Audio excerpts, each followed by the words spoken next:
एक जवान लड़की जो पता नहीं कब से अंटार्कटिका की इस जमी हुई बर्फ की चट्टान पर बैठी अपनी मौत की दुआ कर रही है। चारों तरफ दूर तक सिर्फ बर्फ ही बर्फ दिखाई देती है या फिर ठंडा समंदर फैला हुआ है, ऐसा पानी जो किसी भी जिंदा इंसान को पल भर में लाश बना सकता है। दरअसल एमिली यहाँ अपनी टीम के साथ एक प्रमोशनल वीडियो की शूटिंग के लिए आई थी, लेकिन कब उसकी आंख लग गई और जब वह जागी तो उसके साथी वहां से जा चुके थे या फिर वह उनसे बहुत दूर भटक गई थी। इन दोनों में से क्या सच है, ये बात हमें आगे चलकर पता लगेगी। फिलहाल हम यह भी देख सकते हैं कि उसे ढूंढने के लिए एक रेस्क्यू ऑपरेशन शुरू किया जा चुका है, लेकिन वह हेलीकॉप्टर केवल बर्फीले पहाड़ों के ऊपर या किनारों पर ही एमिली को तलाश रहा है, क्योंकि उन्हें लगता है कि अगर वह जिंदा है तो यहीं कहीं मिलेगी। आखिर वह इससे आगे कहां जा सकती है? अगर वह कहीं गई भी होगी तो ठंडे पानी ने अब तक उसकी जान ले ली होगी और इसी कारण वे लोग समुंदर की तरफ नहीं जा रहे हैं, जबकि एमिली तो उसी समुंदर के बीच अपनी जिंदगी के लिए दुआ कर रही है। ऊपर वाले की मेहर से वह बर्फ के एक छोटे से टुकड़े पर खड़ी है जो एक तरह से उसकी जान बचा भी रहा है और खतरे में भी डाल रहा है, क्योंकि अगर वह उस दिन ग्लेशियर से नीचे नहीं गिरी होती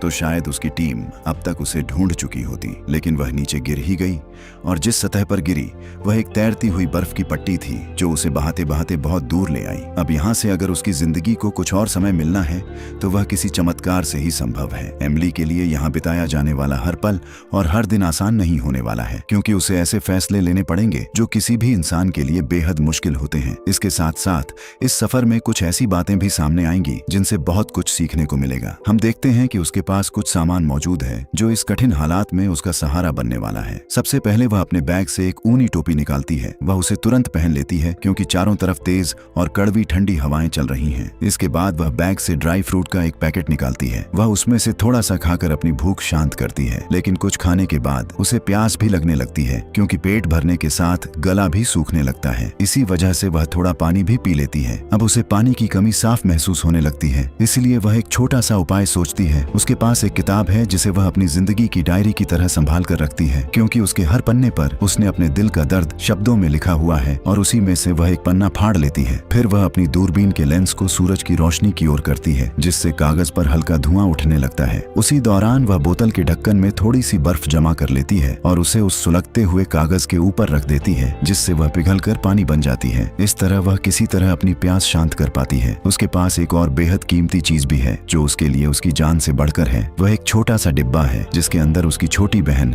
एमिली की राख रखी हुई है। उसकी मौत तब हुई थी जब वह सिर्फ 7 साल की थी और उस समय एमिली की उम्र 10 साल थी। उस दिन एमिली ने उससे वादा किया था कि वह उसकी राख को दुनिया की सबसे खूबसूरत और ऊंची जगह पर बिखेरेगी। इसी वजह से वह यहाँ तक आई थी। अपनी टीम से थोड़ा दूर ग्लेशियर के पास बर्फ, पानी और आसमान का ऐसा मिलन बहुत कम जगहों पर देखने को मिलता है। इसी कारण उसने यहीं पर उसकी राख को बिखेरने का फैसला किया, लेकिन तभी उसका पैर अचानक फिसल गया और वह सीधे बर्फ की पट्टी पर गिरकर बेहोश हो गई। जब उसकी आंख खुली तो वह पट्टी धीरे धीरे बहते हुए अपनी जगह से काफी दूर निकल चुकी थी। अब वह इतनी दूर आ चुकी है कि किसी की नजर उस तक पहुंच ही नहीं पा रही। इस तरह एमिली इस खूबसूरत लेकिन खतरनाक जगह पर फंस गई है। अब सवाल यह उठता है कि आखिर कब तक, वह आखिर कितनी देर तक ऐसे लड़ती रहेगी। एक समय ऐसा भी आएगा जब उसके पास रखा ड्राई फ्रूट का पैकेट पूरी तरह खत्म हो जाएगा। उस वक्त वह क्या करेगी? खैर, आगे चलकर यही सब देखने को मिलेगा। फिलहाल वापस एमिली पर आते हैं, जिसे वहीं बर्फ के नीचे दबा हुआ अपना मोबाइल फोन मिल जाता है, लेकिन उसकी स्क्रीन पूरी तरह खराब हो चुकी होती है। हालांकि उसमें हल्का सा नेटवर्क जरूर दिख रहा है,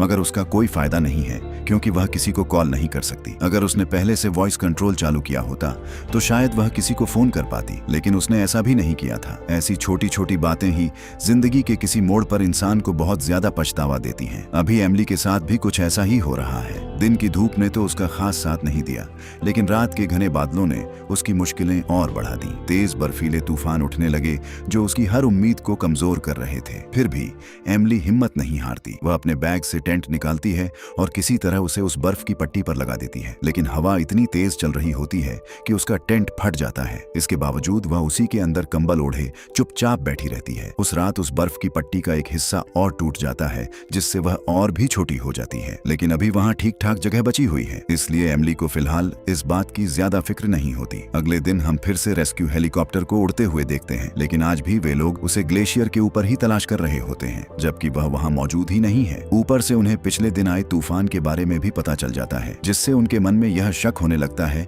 कि अगर वह जिंदा भी रही होगी तो शायद उस तूफान में मारी गई होगी। लेकिन एमिली अभी भी जिंदा है और उसका हौसला भी कायम है। वह अपनी किताब में लिखती है कि आज यहाँ उसका दूसरा दिन है। इन 48 घंटों में उसने उन लोगों को सबसे ज्यादा याद किया जो उसकी जिंदगी का सबसे कीमती हिस्सा थे। सबसे पहले उसकी माँ और फिर उसकी छोटी बहन। लेकिन उसने एक और चीज को भी याद किया जिससे उसका रिश्ता ज्यादा गहरा नहीं है, फिर भी उसे भरोसा है कि वह बहादुर और बेगुनाह लोगों का साथ जरूर देता है। वह दरअसल ईश्वर को याद कर रही थी। दूसरे दिन उसने थोड़ी बहुत कसरत भी की ताकि उसका शरीर गर्म बना रहे। खाने के लिए उसने फिर से वही ड्राई फ्रूट खाए, लेकिन वह जानती है कि ज्यादा दिनों तक ऐसा नहीं चल सकता, क्योंकि ऐसा करने से वह जल्दी खत्म हो जाएंगे। इसीलिए वह मछली पकड़ने की कोशिश में बैठ जाती है, क्योंकि उसके पास वह कांटा भी है जिससे मछलियां पकड़ी जा सकती हैं। बैठे बैठे वह आखिरकार लेट जाती है, लेकिन काफी देर कोशिश करने के बाद भी उसके हाथ एक भी मछली नहीं लगती। तभी अचानक आसमान में एक पैसेंजर प्लेन उड़ता हुआ दिखाई देता है, जिसे देखकर वह जोर जोर से हाथ हिलाने लगती है। हालांकि उसे यह अच्छी तरह पता है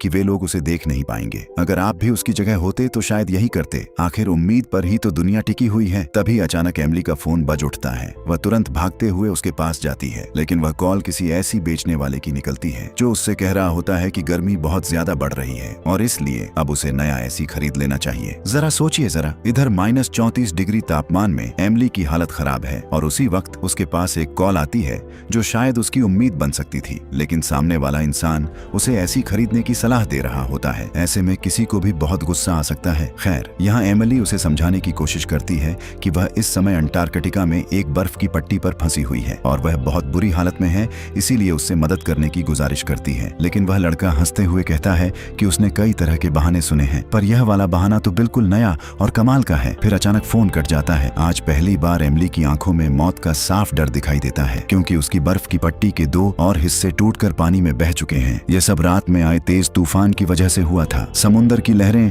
अब पहले से कहीं ज्यादा तेज हो गई हैं। उनके झटकों से उसकी वह पट्टी जो उसकी जिंदगी की आखिरी उम्मीद थी, उसमें भी दरार पड़ चुकी है। एमिली वहीं थककर और परेशान होकर बैठ जाती है। बैठे बैठे कब सुबह से रात हो गई उसे खुद भी एहसास नहीं होता। उस रात वह फिर से उसी टेंट में रहती है। वह फटी हुई जगह को सिल देती है ताकि रात में ज्यादा दिक्कत न हो। फिर भी नीचे से बार बार कोई अजीब सी आवाज आती रहती है जो उसे डरा देती है, लेकिन वह उसे नजरअंदाज करने की कोशिश करती है। अब यहाँ उसका तीसरा दिन शुरू हो चुका था। अब तक उसे ऐसी कोई उम्मीद नहीं दिखी थी जो उसे थोड़ी भी राहत दे सके। रात के समय वह अपने टेंट के बाहर टॉर्च जलाकर गाड़ देती है ताकि अगर कोई वहां से गुजरे तो उसे देख सके, लेकिन इसका भी कोई खास फायदा नहीं होता। पूरी रात उसके ख्यालों में बस उसकी छोटी बहन की याद ही घूमती रहती है। उसने अपनी बहन से कई वादे किए थे जो अब टूटते हुए लग रहे थे, लेकिन जैसे ही सुबह हुई उसे सामने एक जहाज दिखाई दिया जो शायद कोई कार्गो शिप था। वह तुरंत अपना मिरर निकालती है और उसकी ओर रोशनी चमकाकर संकेत देने लगती है। उसकी यह कोशिश काम कर जाती है, क्योंकि किसी इंसान की नजर उस पर पड़ जाती है। जहाज धीरे धीरे उसी दिशा में मुड़ने लगता है। यह देखकर एमिली बेहद खुश हो जाती है। वह तुरंत अंदर जाती है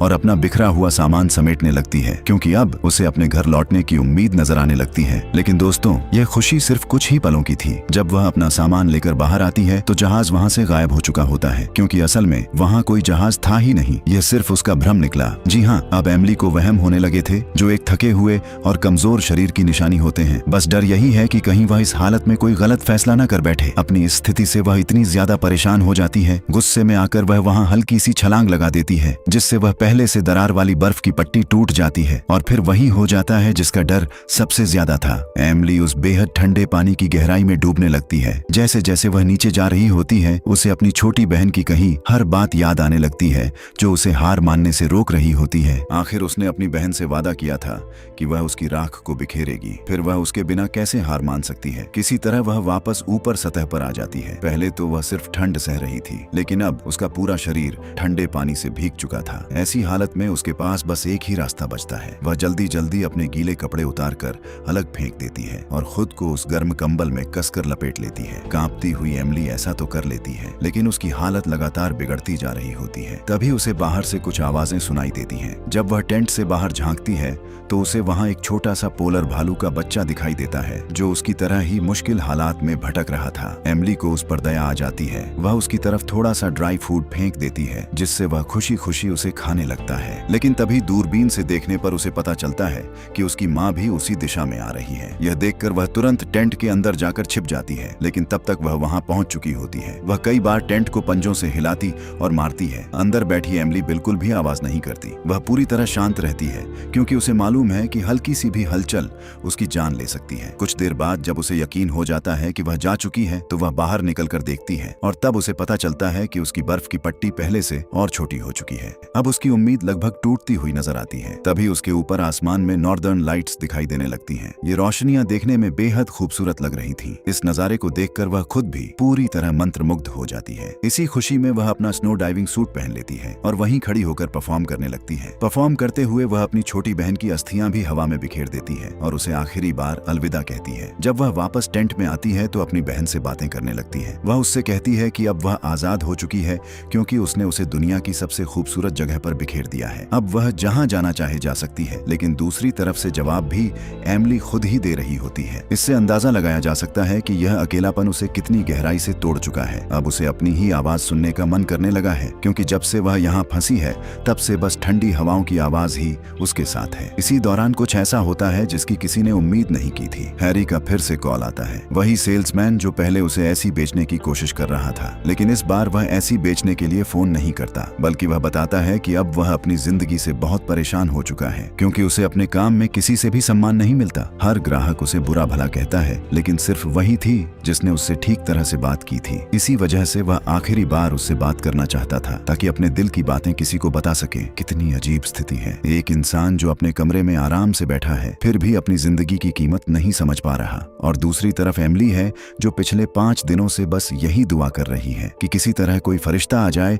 और उसकी जान बचा ले। जिंदगी के ये दो बिल्कुल अलग मोड़ हैं। हैरानी की बात यह है कि एमिली ने उसे यह बताया ही नहीं कि वह किस मुश्किल में फंसी हुई है, बल्कि वह तो हंसते हुए उससे बातें कर रही थी क्योंकि हैरी से बात करके उसे अजीब सा सुकून मिल रहा था। पिछले 5 दिनों से उसने किसी दूसरे इंसान की आवाज तक नहीं सुनी थी। हैरी भी उसे अपने बारे में बहुत कुछ बताने लगता है। वह कहता है कि बचपन में उसके माँ बाप की मौत के बाद वह इस बड़ी दुनिया में बिल्कुल अकेला रह गया था। उसके भी कई सपने थे लेकिन जब जेब खाली होने लगी तो उसे अपने सपनों को छोड़ना पड़ा और आखिर में उसने ऐसी नौकरी कर ली जिसमें उसे हर दिन न जाने कितने लोगों की डांट और गालियां सुननी पड़ती हैं। लोग उसे न जाने क्या क्या कहते रहते हैं लेकिन अब वह पूरी तरह टूट चुका है। असल में एमिली बाहर की दुनिया में काफी मशहूर है और यह बात हैरी भी जानता है। इसीलिए वह कहता है कि तुम्हारी जिंदगी तो बढ़िया है, बड़े बड़े घर, ढेर सारे पैसे और किसी चीज की चिंता नहीं, लेकिन असली सच्चाई क्या है यह सिर्फ एमिली ही जानती है। फिर वह भी अपनी कहानी उसे सुनाने लगती है। वह बताती है कि एक दिन वह और उसकी छोटी बहन साथ में खेल रहे थे, तभी अचानक बारिश शुरू हो गई। उसकी बहन ने कहा कि हमें घर वापस चलना चाहिए, लेकिन एमिली का मन दौड़ लगाने का था इसलिए वह दौड़ने लगी। जब उसकी बहन नहीं दौड़ी तो उसने गुस्से में उसे वह शब्द कह दिया